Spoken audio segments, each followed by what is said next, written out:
গোপালগঞ্জ সদর উপজেলার উলপুর গ্রামে পুলিশের গাড়িতে আগুন, হামলা ও ভাঙচুরের ঘটনা ঘটেছে। জাতীয় নাগরিক পার্টি এনসিপির মার্চ টু গোপালগঞ্জ কর্মসূচিকে কেন্দ্র করে এই ঘটনা ঘটেছে বলে পুলিশ বলছে।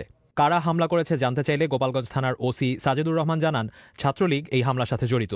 তবে ভুক্তভোগী একজন পুলিশ কর্মকর্তা বলছেন, হামলার সাথে কারা জড়িত সে বিষয়ে নিশ্চিত নন তারা।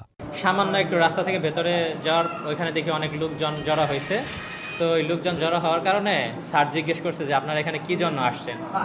পরে স্যারকে বলছে যে আমরা এখানে একটা খেলার টিম ছিল, এই কারণে এখানে লোকজন আসছে। পরে বলছে আচ্ছা ঠিক আছে, তাহলে আপনাদের একজনের সাথে একটু কথা বলি।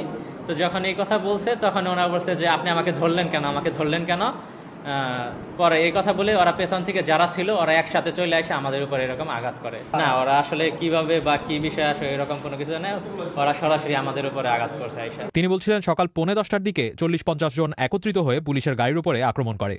1 জুলাই থেকে জাতীয় নাগরিক পার্টি এনসিপির নেতারা দেশের বিভিন্ন জেলায় সফর করছিলেন। সেই কর্মসূচির অংশ হিসেবে বুধবার গোপালগঞ্জে সমাবেশ করার কথা জানিয়েছিলেন তারা।